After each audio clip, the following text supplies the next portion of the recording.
Hello friends, special set practice GK science और current affairs के इस सीरीज में जो सेट नंबर 68 है, इस सीरीज में आप सभी का एक बार फिर से स्वागत है।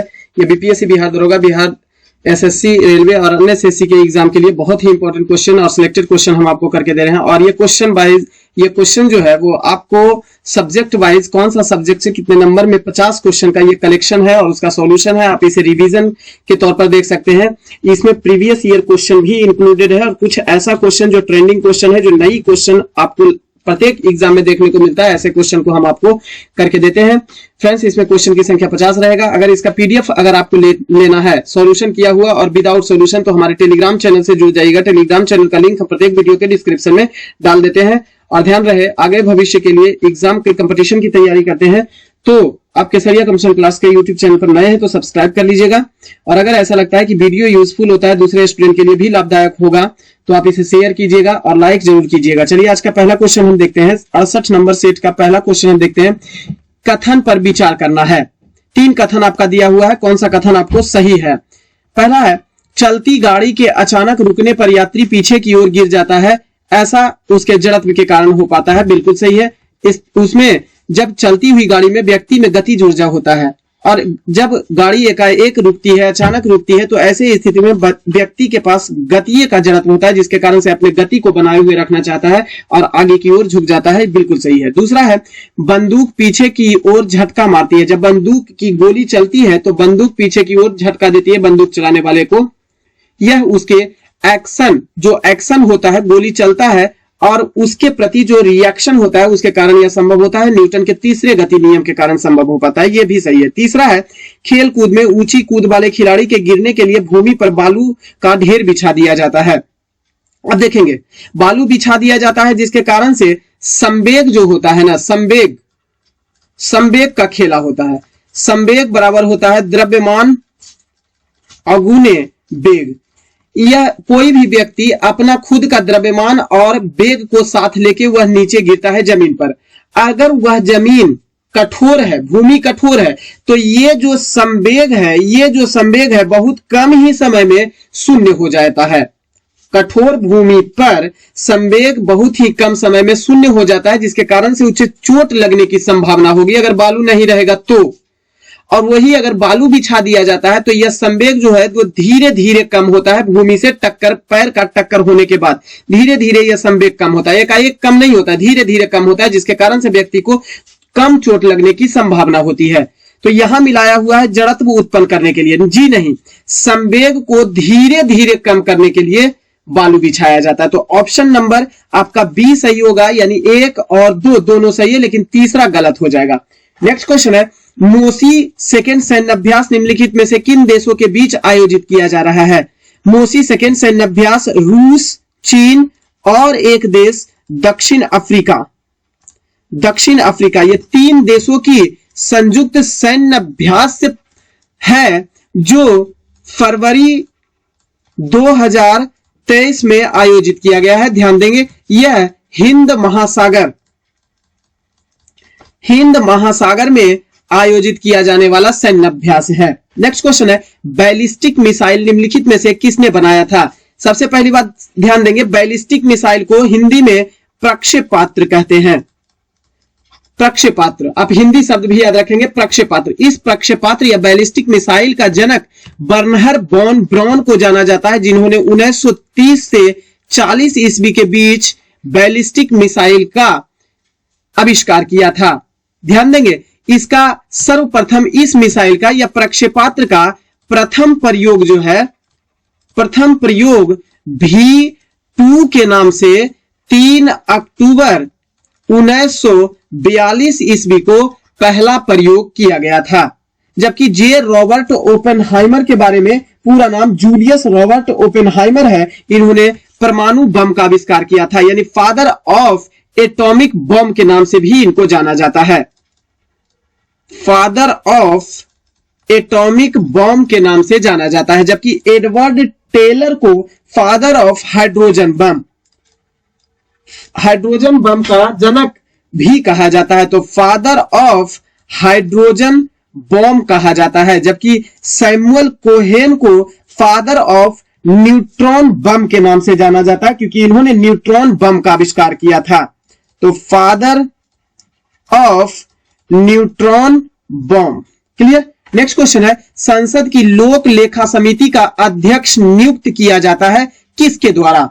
सबसे पहली बात समझेंगे कि संसद की लोक लेखा समिति को 1 वर्ष के लिए बनाया जाता है। संसद की लोक लेखा समिति को प्राक्कलन समिति की जुड़वा बहन, ट्विन सिस्टर, जुड़वा बहन के नाम से भी जाना जाता है, जुड़वा बहन कहा जाता है। इस लोक लेखा समिति का पहली बार गठन 1967 ईस्वी में किया गया था। उस समय इसके पहले अध्यक्ष के रूप में श्री मीनू मसानी को इसका पहला अध्यक्ष बनाया गया था। और यह मीनू मसानी जो थे वह विपक्षी दल के नेता थे। तभी से यह परंपरा हो गया कि 1967 ईस्वी से ही यह परंपरा हो गया कि लोक लेखा समिति के जो अध्यक्ष होंगे वो लोक लेखा समिति विपक्षी दल के नेता होंगे और इसका नियुक्ति लोकसभा अध्यक्ष के द्वारा किया जाएगा। क्लियर। नेक्स्ट क्वेश्चन है, तो इसका आंसर बनेगा आपका option number A. Next question है, खनिज और जिले के निम्नलिखित जोड़ों में से कौन सा जोड़ा आपका सही मिलान किया हुआ है? लाइम स्टोन जो है वह बिहार के कैमूर जिला में पाया जाता है, यह बिल्कुल ही सही है। दूसरा है माइका, भागलपुर में। जी नहीं, माइका यानी अभ्रक नवादा जिला में प्रचुर मात्रा में पाया जाता है। क्वार्टजाइट गया में, नवादा में भी पाया जाता है, मधुबनी में नहीं पाया जाता, यह भी गलत हो जाएगा। और लेड जिंक गया में नहीं, तीनों गलत हो जाएगा। नेक्स्ट क्वेश्चन है, व्यक्तिगत व्यय योज्य या प्रयोज्य आय, डिस्पोजेबल इनकम का क्या अर्थ होता है? समझेंगे। व्यक्तिगत व्यय योग्य या व्यक्तिगत प्रयोज्य आय किसे कहा जाता है? डिस्पोजेबल इनकम किसे कहा जाता है? व्यक्ति की व्यक्तिगत टोटल आय जो होता है उसमें से जो डायरेक्ट टैक्स होता है वो अगर अदा कर देता है तो इसके टोटल इनकम का जितना शेष भाग बच जाता है जिसको खर्च करने के लिए या किसी भी प्रकार से स्वतंत्र होता है उसे ही व्यक्तिगत प्रयोज्य आय, डिस्पोजल इनकम के नाम से जाना जाता है। तो आपका ऑप्शन की ओर अगर मिलान करेंगे तो ध्यान देंगे, व्यक्तिगत आय माइनस प्रत्यक्ष कर, सही बात है। व्यक्तिगत आय जितना भी व्यक्ति का होगा उसमें से अगर डायरेक्ट टैक्स को हटा देंगे, अदा कर दिया गया, तो शेष जो राशि बच जाता है उसके पास, शेष इनकम जो बच जाता है उसे ही व्यक्तिगत प्रयोज्य आय, डिस्पोजेबल इनकम के नाम से जाना जाता है। क्लियर। नेक्स्ट क्वेश्चन, निम्नलिखित देशों में से कौन संघाई 5 का सदस्य नहीं है? संघाई 5 नाम से ही आपका स्पष्ट है कि इसमें 5 सदस्य देश होंगे। संघाई सदस्य देशों की संघाई 5 की स्थापना जो की गई थी 26 अप्रैल 1996 ईस्वी को की गई थी। 26 अप्रैल 1996 ईस्वी को इस संघाई 5 की स्थापना की गई थी और इसके 5 सदस्य देश हैं जिसमें से चीन, कजाकिस्तान, रूस, ताजिकिस्तान और किर्गिस्तान है। तो ध्यान रखेंगे, चौथा जो है ताजिकिस्तान और 5वां जो है वो किर्गिस्तान।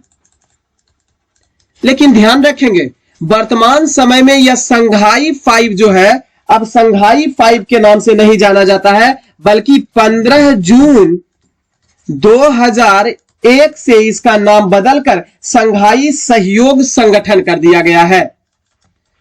संघाई सहयोग संगठन कर दिया गया है जिसे SCO के नाम से जाना जाता है। ऐसा इसलिए किया गया है कि अब इस संघाई 5 में सदस्य देशों की संख्या जो है वो अब 8 हो गई है, यानी वर्तमान सदस्य जो है वो 8 देश हैं। ऐड कौन कौन से हुए हैं इसकी चर्चा कर लेते हैं। 3 सदस्य और ऐड हुए हैं जिसमें उज्बेकिस्तान भारत भी ऐड हुआ है और पाकिस्तान, ये 3 देश ऐड हुआ है, जिसके कारण से अब इसे संघाई 5 नहीं कह के संघाई सहयोग संगठन नाम दिया गया है। Clear. Next question, Bahujan Samaj, तो इसका आंसर होगा आपका ऑप्शन चीन में तो है, कजाकिस्तान है, रूस है, लेकिन वियतनाम आपका संघाई 5 का सदस्य या संघाई 8 का सदस्य या संघाई सहयोग संगठन का सदस्य नहीं है। नेक्स्ट क्वेश्चन है, बहुजन समाज का संस्थापक कौन था? मुकुंद राव पाटिल ने बहुजन समाज की स्थापना सन 1910 ईस्वी में किया था, लेकिन किसके प्रभाव से, किससे प्रेरित होकर? तो इसमें प्रेरणा जो मिला वो ज्योतिबा फूले की प्रेरणा से इस बहुजन समाज की स्थापना की गई थी। इसके अलावा शंकर राव जाधव ने भी इसमें काफी मदद किया था। तो मुकुंद राव पाटिल के साथ शंकर राव जाधव भी याद रखेंगे, शंकर राव जाधव ये भी याद रखेंगे। मुकुंद राव पाटिल के साथ शंकर राव जाधव, और प्रेरणा से तो ज्योतिबा फूले की प्रेरणा से बहुजन समाज की स्थापना की गई थी 1910 ईस्वी में। नेक्स्ट क्वेश्चन है, पृथ्वी पर यदि सरल लोलक का आवर्तकाल T हो तो चंद्रमा पर इसका मान कितना हो जाएगा? पृथ्वी पर सरल लोलक का आवर्तकाल पहले निकालेंगे। पृथ्वी पर T का मान कितना होता है? 2 पाई अंडर रूट L/G होता है। और वही अगर चंद्रमा पर देखेंगे, चंद्रमा पर T का मान कितना होता है? तो पृथ्वी की तुलना में 2 पाई अंडर रूट L/G अब बट्टा 6 होता है, क्योंकि पृथ्वी की तुलना में चंद्रमा पर 1/6 होता है। अब ध्यान देंगे, T1 अगर हम निकालते हैं तो T1 बराबर निकालेंगे तो 2 pi under root L/G into under root 6 के रूप में हम इसे लिख सकते हैं। बराबर क्या हो जाएगा? तो T डैश बराबर क्या हो जाएगा कि यहां पे ये वाला और ये वाला तो आपका कट जाएगा, बच गया क्या? तो T इंटू अंडर रूट 6 बच गया। तो आपका आंसर जो निकलेगा अंडर रूट 6 T के रूप में भी इसे हम लिख सकते हैं, option number B. Next question है, गूगल द्वारा प्रस्तुत मोबाइल ऑपरेटिंग सिस्टम है कौन सा? एंड्रॉइड नामक ऑपरेटिंग सिस्टम है। नेक्स्ट क्वेश्चन है, सूर्य की बाह्यतम यानी आउटर डोर यानी आउटर परत को किस नाम से जाना जाता है? ध्यान देंगे, सूर्य में 3 प्रकार का लेयर पाया जाता है, 3 परत में बटा हुआ होता है सूर्य, 3 लेयर में बटा हुआ होता है। पहले लेयर को, सबसे भीतरी लेयर को, सबसे अंदर चलते हैं सूर्य में, सूर्य के सबसे अंदर यानी भीतरी लेयर को प्रकाश मंडल कहते हैं। प्रकाश मंडल सबसे भीतरी लेयर को कहा जाता है। सूर्य के सबसे भीतरी लेयर प्रकाश मंडल के नाम से जाना जाता है, जिसे फोटोस्फीयर कहा जाता है। जबकि सूर्य के दूसरे लेयर की अगर यदि जो बात करते हैं, दूसरे बाहरी लेयर की अगर बात करेंगे तो वह होता है वर्णमंडल। वर्णमंडल या इसे क्रोमोस्फीयर कहते हैं। जबकि तीसरा और सबसे ऊपरी मंडल जो होता है वह किरीट होता है, या इसी को अंग्रेजी में कहेंगे तो कोरोना होता है। और यह किरीट और कोरोना का तापमान पूरे सूर्य के तीनों लेयर में से सबसे ज्यादा तापमान होता है। तकरीबन 32 लाख डिग्री सेल्सियस तापमान इस किरीट का या कोरोना का कहा जाता है। इस किरीट और कोरोना जो सूर्य का भाग होता है, इसे सूर्य का मुकुट भी कहा जाता है, इस किरीट और कोरोना को। ध्यान देंगे, यह केवल सूर्य ग्रहण जब होगा तो सूर्य ग्रहण के समय ही दिखाई देता है, इसके अलावा यह सबसे बाहरी परत नहीं दिखाई देता है। और इसका तापमान सबसे ज्यादा होता है, जिस कारण से ही सूर्य ग्रहण को डायरेक्ट आंख से देखने की सलाह नहीं दिया जाता है, क्योंकि इसका तापमान सबसे ज्यादा होता है। तो सबसे बाहरी परत कौन सा? किरीट या कोरोना, जो केवल सूर्य के ग्रहण के समय दिखाई देता है और इसका तापमान सबसे ज्यादा होता है, और इसे सूर्य का मुकुट के नाम से भी जाना जाता है। ऑप्शन नंबर सी सही होगा। नेक्स्ट क्वेश्चन है, निम्नलिखित को सुमेलित कीजिए। वस्तु का भार अधिकतम कहां होता है? तो पृथ्वी के सतह पर वस्तु का भार अधिकतम होता है। वस्तु का भार घटता कब है? तो ध्यान देंगे, पृथ्वी के सतह से ऊंचाई में जैसे जैसे वृद्धि होगा तो वस्तु के भार में कमी होगा और दोनों ध्रुवों पर जाके वस्तु का भार शून्य हो जाता है। ध्यान देंगे, वस्तु का भार बढ़ता कब है? जब वस्तु चंद्रमा की ओर शून्य बिंदु पर गतिमान स्थिति में होगा तो वस्तु का भार जो है वो बढ़ता हुआ प्रतीत होगा या बढ़ेगा। जबकि वस्तु का भार शून्य कहां होगा? शून्य बिंदु पर होगा, और यह शून्य बिंदु जो होता है दोनों ध्रुव पर होता है। तो आपका आंसर मिलेगा 3, 1, 4, 2, option number C. Next question है, निम्नलिखित राष्ट्रीय राजमार्गों में कौन सा छपरा एवं गोपालगंज को जोड़ता है? राष्ट्रीय राजमार्ग NH85 जो होता है छपरा और गोपालगंज को आपस में जोड़ता है। नेक्स्ट क्वेश्चन है, सेमीकॉन इंडिया सम्मेलन 2023 किस शहर में आयोजित किया गया? ये दिल्ली शहर में आयोजित किया गया है। रेलवे मंत्री अश्विनी वैष्णव के द्वारा 18 फरवरी 2023 को 18 फरवरी 2023 को संचार, इलेक्ट्रॉनिक्स और सूचना प्रौद्योगिकी के साथ साथ रेलवे मंत्री अश्विनी वैष्णव के द्वारा नई दिल्ली में किस उद्देश्य के लिए? तो electronics manufacturing supply chain ecosystem के सेमीकॉन इंडिया सम्मेलन का उद्घाटन किया है नई दिल्ली में। नेक्स्ट क्वेश्चन है, सकल घरेलू उत्पाद डिफ्लेटर GDP डिफ्लेटर शब्द निम्नलिखित में से किसके मध्य का एक अनुपात होता है? तो नॉमिनल GDP और रियल GDP जो होता है इन दोनों के अनुपात को ही GDP डिफ्लेटर के नाम से जाना जाता है। GDP डिफ्लेटर के नाम से जाना जाता है। यह मुद्रास्फीति के आकलन में महत्वपूर्ण योगदान करता है। GDP डिफ्लेटर जो होता है वो मुद्रास्फीति की दर का आकलन करता है। मुद्रास्फीति की दर का आकलन जो है वह GDP डिफ्लेटर के द्वारा ही किया जाता है। इस चीज को भी याद रखेंगे। नेक्स्ट क्वेश्चन, साहा परमाणु भौतिकी संस्थान कहां स्थित है? कोलकाता में स्थित है।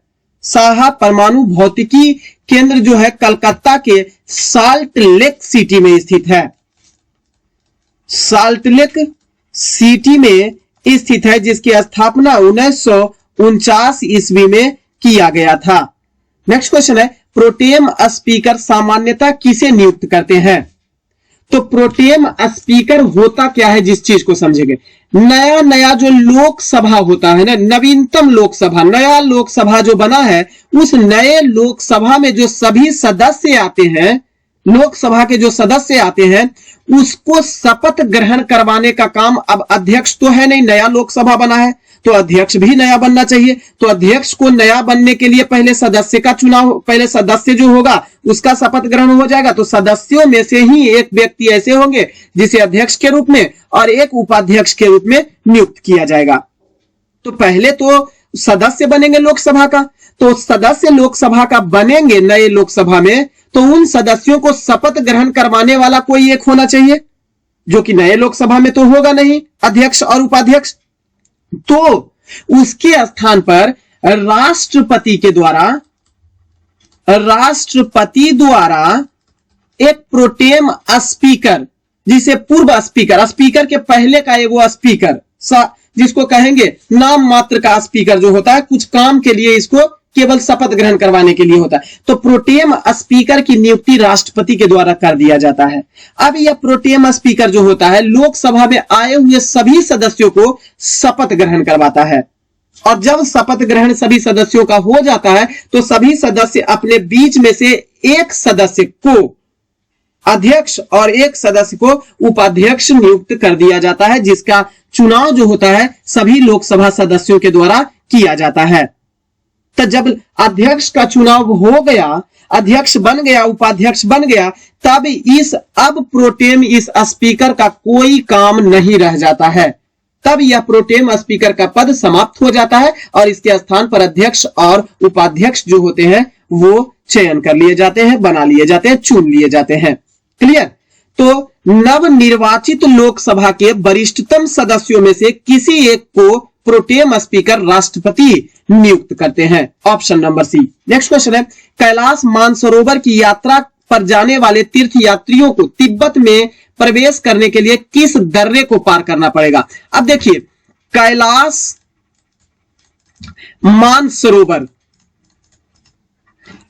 मानसरोवर की यात्रा कर रहे हैं तो इसके लिए दो रास्ता होगा। एक होगा उत्तराखंड, अगर आपको तिब्बत में जाना है तो एक होगा उत्तराखंड, और दूसरा जो होगा वह होगा रास्ता सिक्किम राज्य, भारत का सिक्किम राज्य। दो राज्य होगा, एक उत्तराखंड और दूसरा सिक्किम। उत्तराखंड में आपको तिब्बत उत्तराखंड से जाने के लिए आपको लिपू लेख दर्रा को अगर पार करेंगे तो जा सकते हैं कैलाश मानसरोवर तिब्बत होते। और सिक्किम में नाथुला दर्रा, अगर सिक्किम के रास्ते आप जा रहे हैं तो आपको नाथुला दर्रा के रास्ते जाना पड़ेगा, तब सिक्किम के रास्ते आप कैलाश मानसरोवर तिब्बत होते हुए जा सकते हैं। तो आपका ऑप्शन में लिपुलेख दर्रा तो कहीं है नहीं, नाथुला दर्रा है, यानी आप सिक्किम के रास्ते आपको जाना पड़ेगा, जो ऑप्शन नंबर बी में दिया हुआ है। नेक्स्ट क्वेश्चन है, किसी गेंद को 5 मीटर पर सेकेंड के वेग से 19.6 मीटर की ऊंचाई इमारत की छत से अनुप्रस्थ प्रक्षेपित किया जाता है तो वह गेंद धरातल तक पहुंचने में कितना समय लेगी? अब ध्यान देंगे, यू प्रारंभिक वेग कुछ है नहीं, आपका दिया हुआ है 0 है। जी का मान जो होता है वह खुद से 9.8 मीटर पर सेकेंड होता है, जी का मान।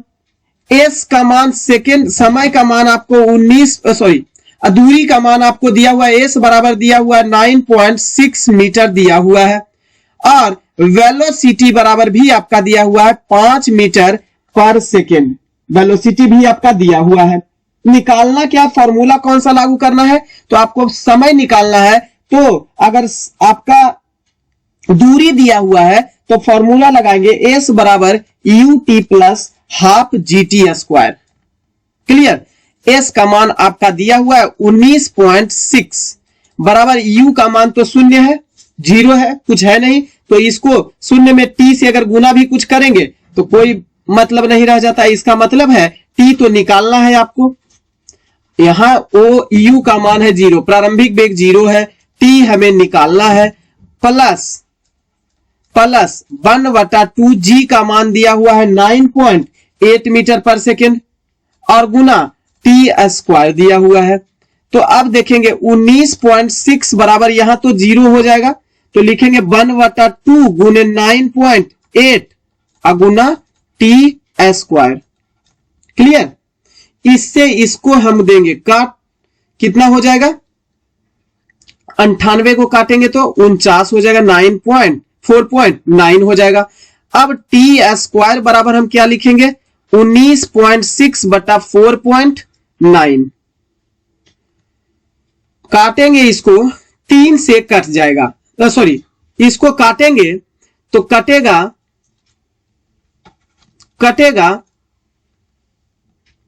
4 से।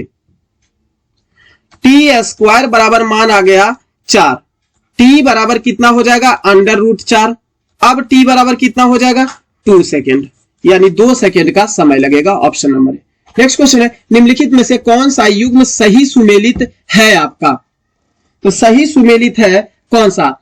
चिलियावाला का युद्ध जो है वह डलहौजी के विरुद्ध मराठे के द्वारा किया गया था, और यह युद्ध 13 जनवरी 1849 ईस्वी को लड़ा गया था। यहीं पर लिख देते हैं, 13 जनवरी 1849 ईस्वी को लड़ा गया था। खुर्जा का युद्ध निजाम के विरुद्ध ईस्ट इंडिया कंपनी, तो ये तो सही है। खुर्जा का युद्ध जो हुआ था वो अगर ध्यान देते हैं तो 1765 ईस्वी में लड़ा गया था, 1765 ईस्वी में लड़ा गया था, और वह निजाम के विरुद्ध ईस्ट इंडिया कंपनी के द्वारा लड़ा गया था। तीसरा है बांडीवास का युद्ध।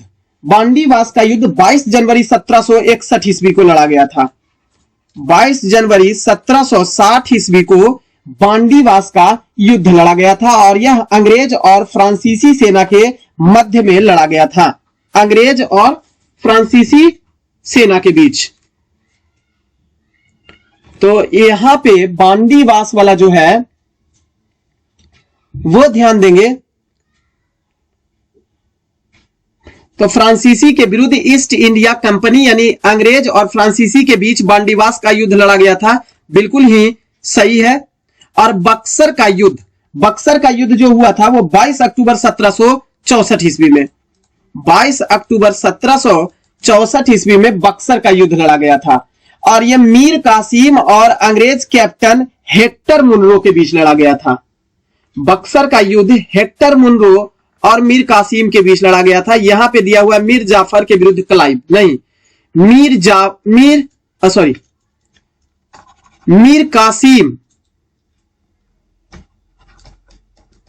कासिम और हेक्टर मुनरो,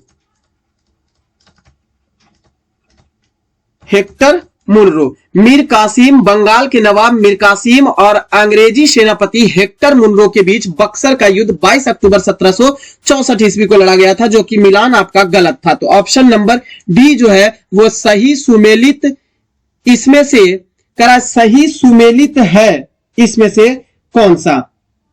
तो ये तो आपका गलत हो जाएगा, ये तो आपका गलत हो जा रहा था। ये सही सुमेलित था।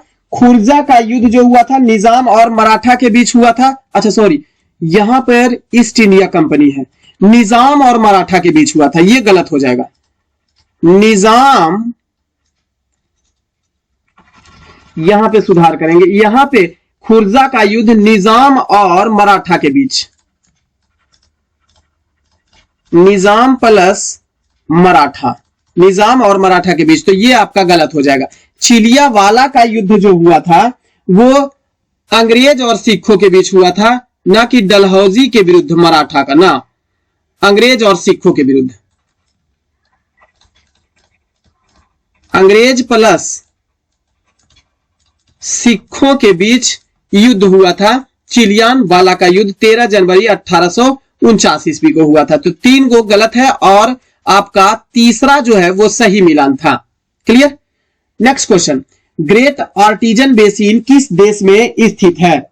ग्रेट आर्टिजन बेसिन जो है वो ऑस्ट्रेलिया में स्थित है। विश्व में सबसे बड़ा और सबसे गहरा आर्टिजन बेसिन के रूप में यह जाना जाता है, जिसे ग्रेट आर्टिजन बेसिन कहा जाता है।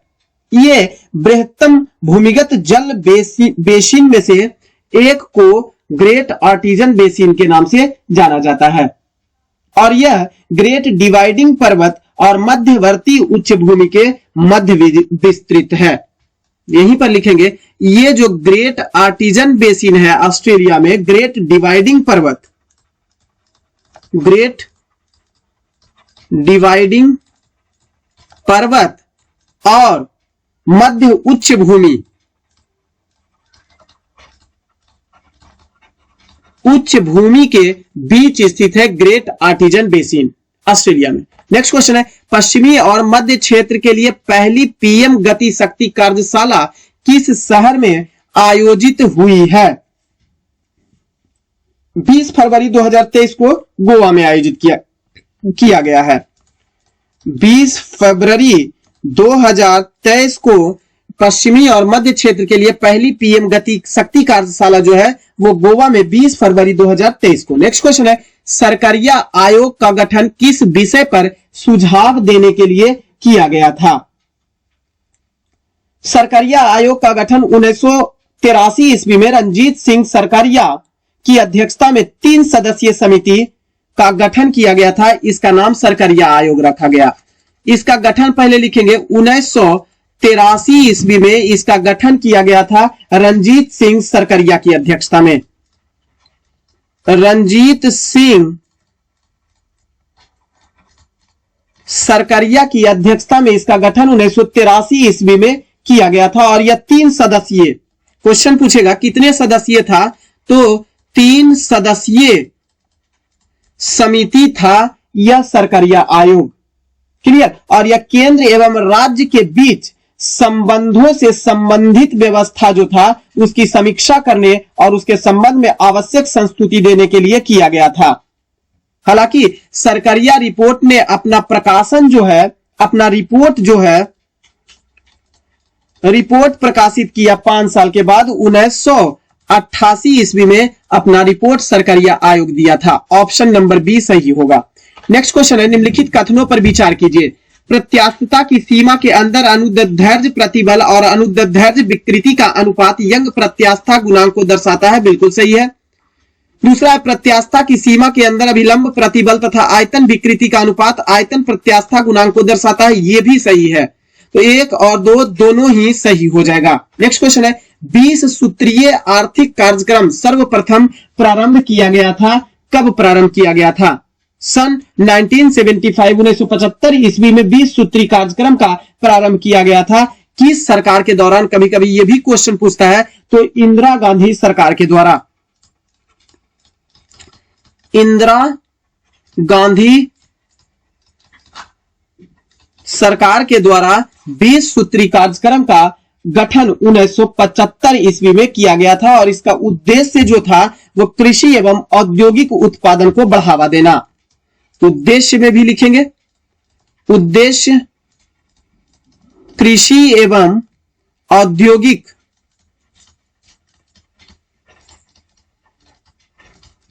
उत्पादन को बढ़ावा देना, बढ़ावा देना इसका उद्देश्य था। नेक्स्ट क्वेश्चन है, जनजाति और जिले के निम्न जोड़ों में से कौन सा जोड़ा जो है वो सही जोड़ा नहीं है?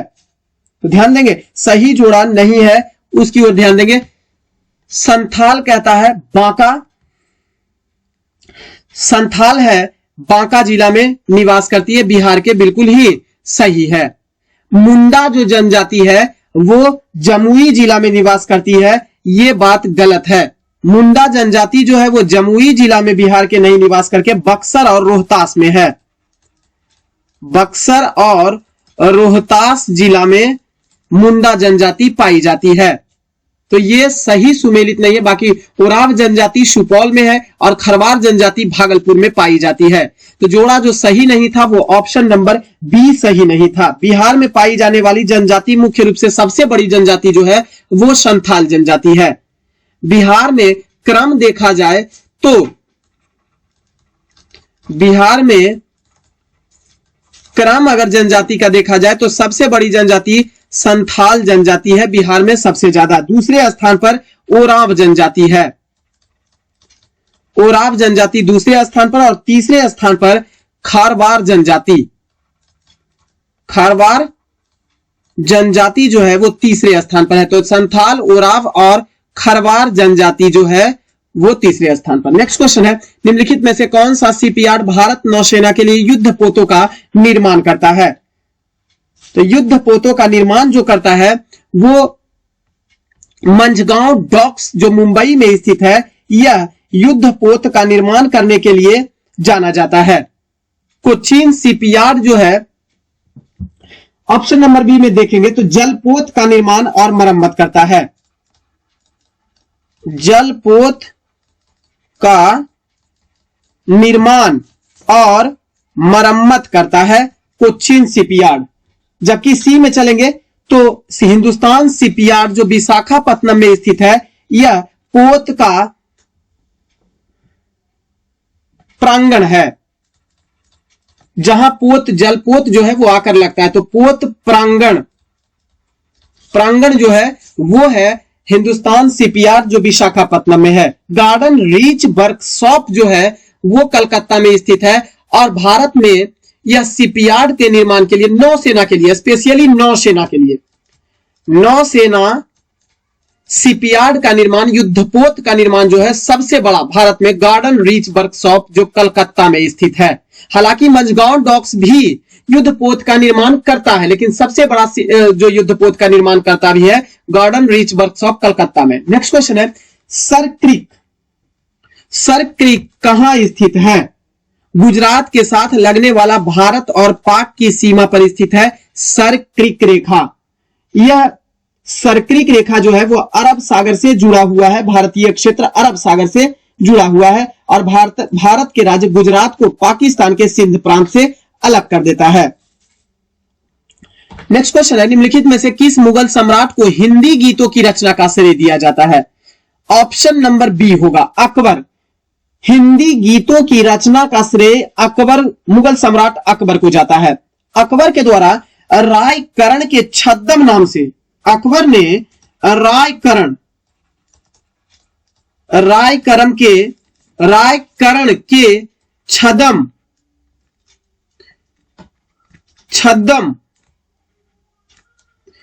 छद्म नाम से हिंदी गीतों की रचना करता था। हिंदी गीत की रचना करता था। तो दोनों ध्यान रखें, रायकरण के छद्म नाम से हिंदी गीत की रचना करने वाला मुगल सम्राट अकबर था और इन्होंने हिंदी गीतों की रचना का श्रेय इसे ही दिया जाता है। अकबर के काल को हिंदी साहित्य का काल के नाम से जाना जाता है या हिंदी भाषा का स्वर्ण काल कहा जाता है। हिंदी भाषा का स्वर्ण काल के नाम से कहा जाता है अकबर को। अकबर ने ही हिंदी साहित्य को संरक्षण प्रदान किया था और हिंदी के कुछ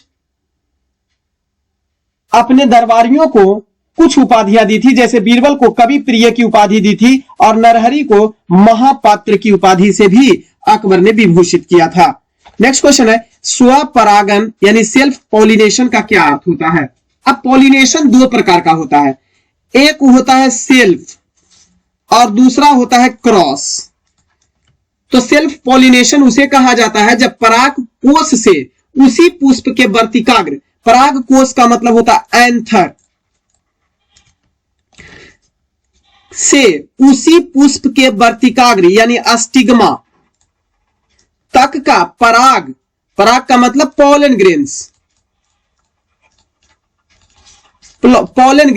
का स्थानांतरण होना, यानी एंथर से उसी पुष्प के वर्तिकाग्र यानी अस्टिग्मा तक पॉलन ग्रेन्स जो पहुंचता है और उसके बाद निषेचन फर्टिलाइजेशन होता है, उसे स्वपरागन सेल्फ पॉलिनेशन कहा जाता है।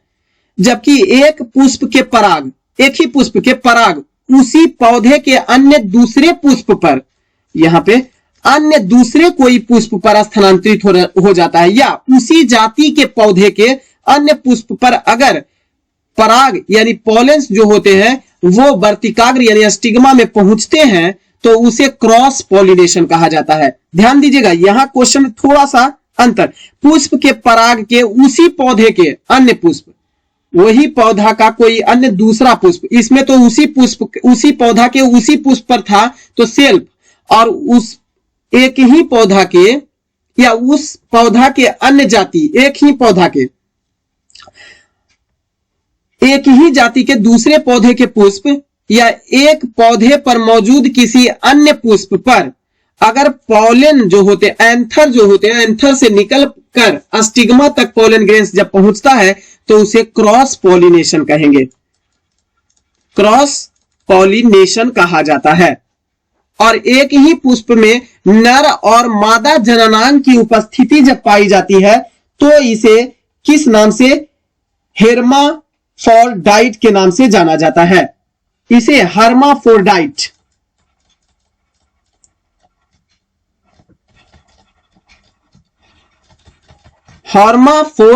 के नाम से इसे जाना जाता है या हिंदी में इसी को कहेंगे तो इसे द्विलिंगी पुष्प के नाम से जाना जाता है। जब नर और मादा जो दोनों एक ही पुष्प पर है तो इसे द्विलिंगी कहा जाता है और नर और मादा में से कोई एक जननांग अगर एक पुष्प पर मौजूद है तो उसे एक लिंगी पुष्प कहा जाता है।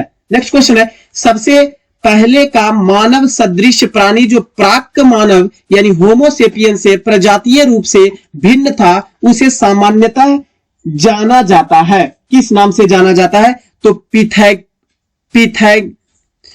पिथेकैंथ्रोपस के रूप में उसे जाना जाता है, पिथेकैंथ्रोपस के नाम से उसे जाना जाता है। या इसी का एक और नाम याद रखेंगे, होमो इरेक्टस इसका नाम होता है, जिसे कहते हैं सीधा चलने वाला कपि मानव। एक और नाम याद रखेंगे, होमो इरेक्टस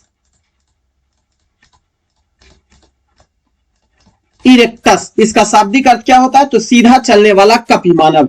नेक्स्ट क्वेश्चन है, किस राज्य ने शराब की खपत को हतोत्साहित करने के लिए और शराबबंदी के करीब एक कदम बढ़ाते हुए नई आबकारी नीति को मंजूरी दे दी है। तो यह मंजूरी जो दिया गया है वो मध्य प्रदेश सरकार के द्वारा दिया गया है, जिसमें मध्य प्रदेश सरकार ने यह भी कहा है कि छात्रावास या स्कूल, कॉलेज या अच्छे संस्थान जो होंगे, सामाजिक संस्थान जो होंगे, सरकारी संस्थान जो होंगे, वो वहां से 50 से लेकर 100 मीटर के दूरी पर ही शराब को या शराब वाले कारखाना को स्थापित किया जाएगा। उसके अंदर 50 से 100 मीटर के दूरी के अंदर वह स्थापित नहीं किया जाएगा। मध्य प्रदेश सरकार के द्वारा नए आबकारी नीति को मंजूरी दी गई है। नेक्स्ट क्वेश्चन है, कथन 1 है दिया हुआ, सल्फ्यूरिक एसिड को तनु अम्ल बनाने के लिए पानी में अम्ल मिलाया जाता है, न कि अम्ल में पानी मिलाया जाता है। बिल्कुल सही है, पानी में अम्ल मिलाया जाता है। दूसरा कारण क्या है, पानी की विशिष्ट ऊष्मा बहुत अधिक होती है। हाँ, पानी की विशिष्ट ऊष्मा अधिक होने के कारण ही तो पानी में अम्ल मिलाया जाता है। तो दोनों तो सही है ही, प्लस कारण आर जो है वो कथन ए की सही व्याख्या करता है। तो ऑप्शन नंबर ए सही होगा। नेक्स्ट क्वेश्चन है कि इसका संकलन ऋग्वेद पर आधारित है। तो सामवेद का संकलन जो है वो ऋग्वेद पर आधारित है। सामवेद का संकलन ऋग्वेद पर आधारित है। साम का मतलब होता है गायन, तो गायन करने वाला वेद सामवेद, या इसे ही संगीत, भारतीय संगीत का जनक भी कहा जाता है सामवेद को। सामवेद में कुल छंदों की संख्या अगर यदि जो देखेंगे, सामवेद में छंद की संख्या अगर देखेंगे तो 1810 छंद सामवेद में मौजूद हैं, जिसमें से 75 अतिरिक्त शेष ऋग्वेद से ले लिए गए हैं। क्लियर, यही कारण है कि ऋग्वेद पर आधारित वेद जो है वो सामवेद को माना जाता है। सामवेद की कई शाखाएं हैं, जिसमें कौथुमीय, जैमिनीय एवं रामायणीय के रूप में जाना जाता है। सामवेद का गायन करने वाले जो पुरोहित होते थे उन्हें उदात्री या उदगाता के नाम से जाना जाता है। पुरोहित को उदात्री या उदगाता के नाम से भी इन्हें जाना जाता है। सामवेद को भारतीय संगीत शास्त्र का मूल जनक के नाम से भी जाना जाता है। नेक्स्ट क्वेश्चन है, निम्न हिमालय और ... के बीच में स्थित लंबवत घाटी को दून के नाम से जाना जाता है। तो निम्न हिमालय और किसके बीच में स्थित लंबवत घाटी को दून के नाम से जाना जाता है? तो शिवालिक। निम्न हिमालय और शिवालिक, शिवालिक हिमालय, शिवालिक हिमालय के बीच में स्थित लंबवत घाटी को दून के नाम से भी जाना जाता है। अब ध्यान दीजिएगा, शिवालिक श्रेणी का उत्तरी जो ढाल है उसके मध्य में अनेक चौरस चौड़े चौड़े स्थल पाए जाते हैं, लंबवत घाटियां पाई जाती है। या कोनधारी वन के रूप में अगर चलेंगे तो शिवालिक हिमालय के उत्तर में कोनधारी वन भी पाए जाते हैं और छोटे छोटे घास के मैदान भी पाए जाते हैं। इन्हें ही पश्चिम में दून कहा जाता है। इसी लंबवत घाटी को दून के नाम से जाना जाता है और इसी तो पश्चिम में इसे दून के नाम से जाना जाता है। पश्चिम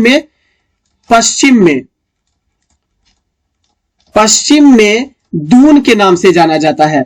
लेकिन पूर्व में चलेंगे, इसी लंबवत घाटी को पूर्व में किस नाम से जाना जाता है? ध्यान रखेंगे, पूर्व में इसे दुआर कहा जाता है। पूर्व में इसे दुआर कहा जाता है। उत्तराखंड में इसे बुग्याल या पयार कहा जाता है।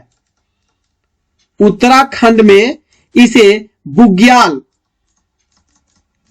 या पयार के नाम से जाना जाता है।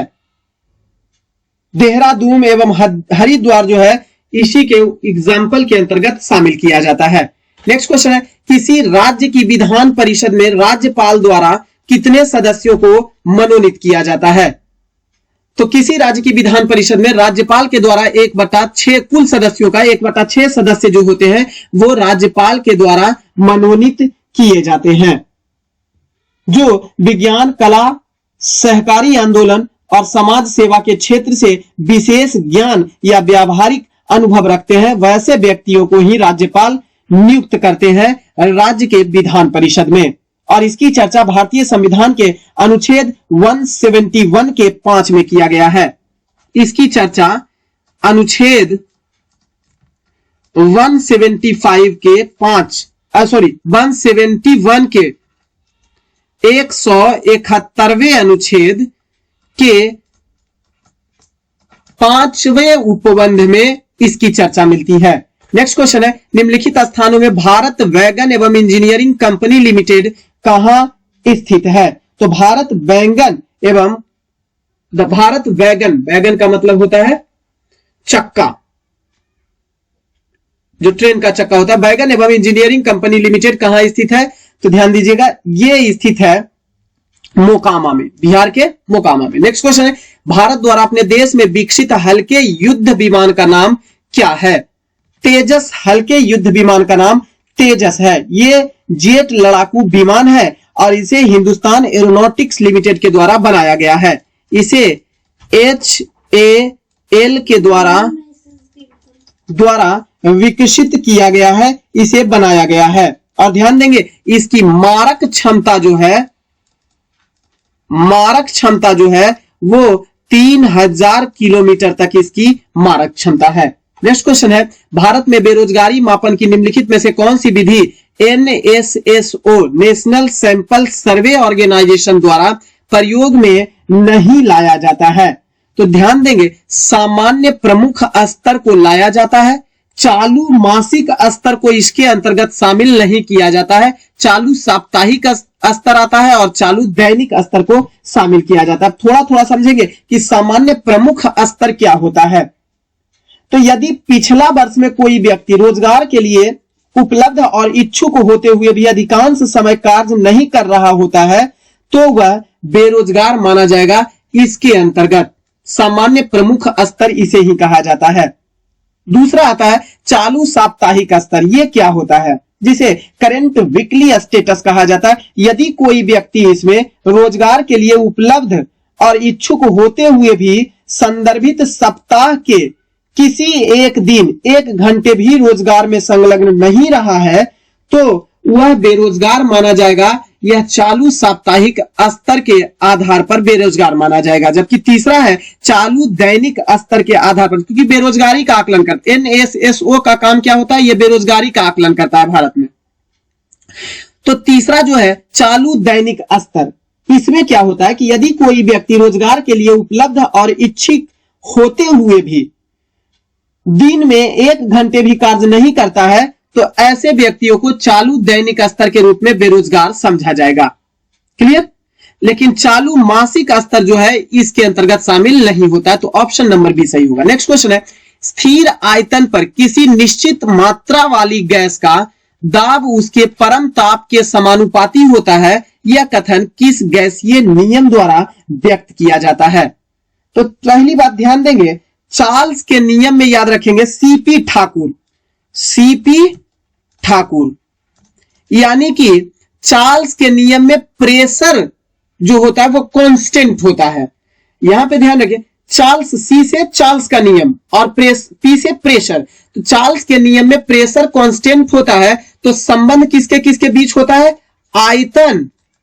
आयतन प्लस तापमान, इन दोनों के बीच संबंध स्थापित करता है चार्ल्स का नियम। इसमें प्रेशर जो होता है, दाब जो होता है वो कांस्टेंट होता है। क्लियर? बॉयल्स के नियम में क्या होता है? ध्यान देंगे, बीटी कॉटन याद रखेंगे। बीटी कॉटन, कौन कॉटन? BT cotton. बी से बॉयल का नियम और टी से टेम्परेचर। तो इसमें बॉयल के नियम में टेम्परेचर कांस्टेंट होता है तो संबंध किसके किसके बीच दर्शाया जाता है? तो संबंध प्रेशर यानी दाब और आयतन के बीच संबंध स्थापित होता है, उसे बॉयल का नियम कहते हैं। एवोगाद्रो के नियम में सब समान होता है, आयतन, तापमान और दाब सब समान होता है एवोगाद्रो के नियम में। लेकिन स्थिर आयतन पर किसी आयतन यहां भी स्थिर है। गे-लुसाक के नियम में स्थिर आयतन यहां भी कांस्टेंट है। निश्चित मात्रा वाली गैस का दाब उसके परम ताप के समानुपाती होता है। यह कथन गैस के गे-लुसाक का नियम के नाम से भी जाना जाता है, जिसकी खोज जोसेफ लुइस गे-लुसाक के द्वारा सन 1802 ईस्वी में किया गया था। क्लियर? गेल-लुसाक के नियम में क्या कहता है कि गैस के संदर्भ में तापमान एवं दाब के अंतर संबंध को परिभाषित किया जाता है। क्योंकि आयतन तो यहां कांस्टेंट है, तो यहां समझेंगे गेल-लुसाक के नियम में आयतन कांस्टेंट होता है। जी से याद रखेंगे गेल-लुसाक का नियम, यहां जी भी, तो वॉल्यूम जो आयतन होता है वह कांस्टेंट होता है गेल-लुसाक के नियम में। तो संबंध किसके किसके बीच होता है? दाब एवं तापमान के बीच संबंध होता है। क्लियर? नेक्स्ट क्वेश्चन है, गौतम बुद्ध द्वारा अपने धर्म में दीक्षित किया जाने वाला अंतिम व्यक्ति कौन था? तो अंतिम व्यक्ति जो रहा वो सुभद्र जो रहा वो अंतिम व्यक्ति थे जिनको इन्होंने दीक्षित किया था। क्लियर? नेक्स्ट क्वेश्चन है, 21 से 23 फरवरी 2023 तक कहां 18वीं विश्व सुरक्षा कांग्रेस का आयोजन किया जा रहा है? तो यह आयोजन जयपुर में किया जा रहा है। इंटरनेशनल यूनियन ऑफ रेलवे एवं रेलवे सुरक्षा बल की एक संयुक्त आयोजन है। किसके किसके द्वारा? ध्यान देंगे, UIC यानी कि international union of railway, IUC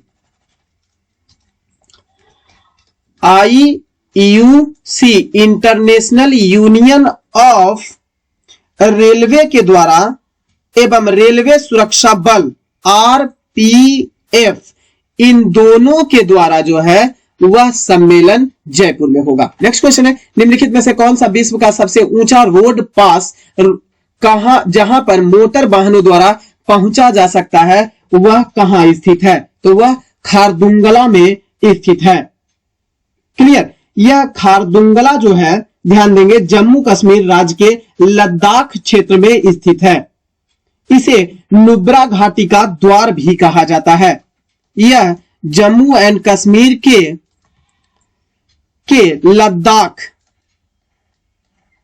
Ladakh क्षेत्र में स्थित है और इस खारदुंगला को नुब्रा घाटी का द्वार भी कहा जाता है या इसे श्योक के नाम से भी जाना जाता है। क्लियर? नेक्स्ट क्वेश्चन, भारत में न्यूक्लियर विस्फोटक साधनों का परीक्षण कहां किया गया था? तो पोखरण में परमाणु परीक्षण पहली बार किया गया था। यह पोखरण में परमाणु परीक्षण जो है वो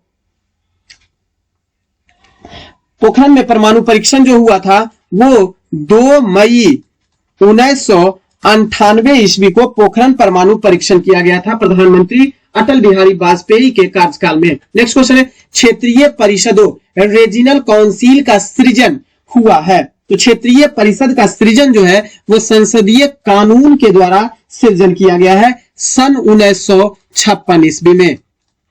1956 ईस्वी में क्षेत्रीय परिषद की स्थापना किया गया है। यह क्षेत्रीय परिषद जो है वो 5 क्षेत्रीय परिषद के रूप में बटा हुआ है। इसका रीजनल काउंसिल जो है वो 5 क्षेत्र में बटा हुआ है। पहला है दक्षिण, दूसरा जो है वह है उत्तर, तीसरा जो है मध्य क्षेत्र, चौथा जो है वह है पूर्व क्षेत्र और पांचवा जो है वह है पश्चिम क्षेत्र। पांचवा जो है वह है पश्चिम क्षेत्र। इसके अतिरिक्त भी है उत्तर पूर्व। छठी क्षेत्रीय परिषद की स्थापना 1971 ईस्वी में की गई थी। बाद में छठी क्षेत्रीय परिषद की स्थापना जो उत्तर पूर्व के रूप में 1971 ईस्वी में इसकी स्थापना की गई थी, जो छठे क्षेत्रीय परिषद के रूप में जाना जाता है। क्लियर? इसके अध्यक्ष जो होते हैं, क्षेत्रीय परिषद के अध्यक्ष जो होते हैं वो गृह मंत्री होते हैं, केंद्रीय गृह मंत्री होते हैं। नेक्स्ट क्वेश्चन है, निम्नलिखित में से कौन सी मुद्रा आपूर्ति मापने का सबसे तरल माप है? सबसे तरल माप होता है M1 जो होता है सबसे तरल माप होता है। समझेंगे M1, M2, M3, M4 क्या होता है। सबसे तरल माप के रूप में अगर हम चलते हैं और सबसे कठोरता की ओर चलते हैं, यानी सबसे सिंपल माप जो होता है वो M1 होता है। M1 सबसे सिंपल होता है, उसके बाद होता है M2, उसके बाद होता है M3 और सबसे कठोर माप जो होता है मुद्रा आपूर्ति को मापने के लिए वो होता है M4 क्रम के रूप में। क्लियर। अब M1 क्या होता है समझेंगे। लोगों के पास जो नगद होते हैं, चाहे तो वह नोट के रूप में होगा या सिक्का के रूप में होगा, प्लस बैंकों के पास नगद जमा और रिजर्व बैंक के पास अन्य जमाएं, इसको मिला दिया जाए तो उसको M1 कहा जाता है, जिसके द्वारा मुद्रा आपूर्ति मापा जाता है। M2 किसको कहेंगे? M1 प्लस डाकघरों में मांग जमा जो होगा उसको M2 कहते हैं। जबकि M3 किसको कहेंगे? तो डाकघरों में जो मांग जमा होगा M3 के रूप में डाकघरों में सकल जमा जो होगा, जिसे सावधि एवं मांग जमा दोनों कहा जाता है, मांग जमा भी और सावधि जमा भी, उसे M3 के रूप में दर्शाया जाता है। जबकि M4 जो होता है वो M3 और डाकघरों में सकल जमा, इन दोनों को होता है M4। फिर से समझेंगे।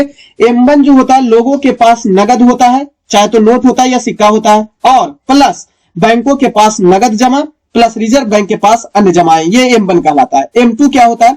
तो M1 प्लस डाकघरों में मांग जमा M2 कहलाता है। M3 M1 प्लस बैंकों के पास सावधि जमाएं या अन्य कोई और जमा M3 कहलाता है। और M4 जो होता है M3 प्लस डाकघरों में सकल जमा जो होता है उसे M4 कहा जाता है।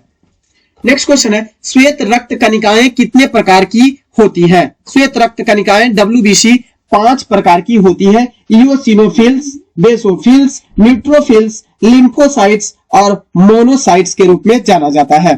नेक्स्ट क्वेश्चन है, मौर्य मंत्री परिषद में कौन राजस्व एकीकरण करने से संबंधित था? मौर्य मंत्री परिषद में ध्यान देंगे, मंत्री परिषद जो था वो कुल 18 प्रकार के मंत्री परिषद था मौर्य काल में।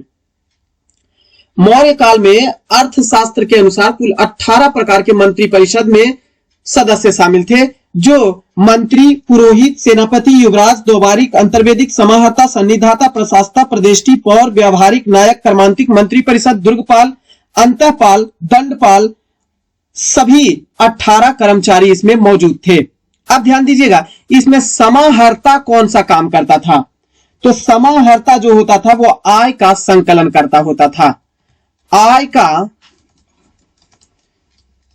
संकलन यानी आय का संग्रह करने वाला जो अधिकारी होता था उसे समाहर्ता कहा जाता था। तो ऑप्शन नंबर ए यहां राजस्व एकत्रीकरण करने वाला, तो आय का या राजस्व का। दूसरा है व्यवहारिक, व्यवहारिक का काम होता था न्यायाधीश का, तो ये प्रमुख न्यायाधीश होते थे। अंतःपाल का काम क्या होता था? सीमावर्ती दुर्ग का ये रक्षक होता था। सीमा में जो दुर्ग मौजूद होते थे, सीमावर्ती दुर्ग का रक्षक ये होता था। जबकि प्रदेष्टा क्या होते थे? तो प्रदेष्टा का काम होता था कमिश्नरी। कमिश्नरी का काम जो करते थे वो प्रदेष्टा नामक अधिकारी करता था। नेक्स्ट क्वेश्चन है, सप्तरथ मंदिर कहां अवस्थित है? महाबलीपुरम में सप्तरथ मंदिर स्थित है। इसे ही महाबलीपुरम का एकास्मिक मंदिर के नाम से भी जाना जाता है, जो पल्लव वंश के राजाओं के द्वारा निर्माण किया गया था। नेक्स्ट क्वेश्चन है, नेवर गांधी नॉट अगेन नामक पुस्तक के लेखक उमेश सहगल हैं। तो ऑप्शन नंबर बी आपका सही है। फ्रेंड्स, ये 50 क्वेश्चन का सीरीज आपको कैसा लगा कमेंट बॉक्स में जरूर बताइएगा और इसका रिवीजन जरूर कीजिएगा, क्योंकि आने वाला एग्जाम के लिए काफी इंपॉर्टेंट और ट्रेंडिंग क्वेश्चन है, इसलिए रिवीजन कीजिएगा। और अगर टेलीग्राम चैनल से नहीं जुड़े हैं तो टेलीग्राम चैनल से जरूर जुड़ जाइएगा, क्योंकि आपको पीडीएफ वहां ही मिलेगा, सॉल्यूशन किया हुआ भी और विदाउट सॉल्यूशन किया हुआ। तो पीडीएफ के लिए भी कम से कम जुड़ेंगे और वहां भी आप रिवीजन कर सकते हैं, सेट प्रैक्टिस वहां भी कर सकते हैं। बहुत बहुत धन्यवाद आपको।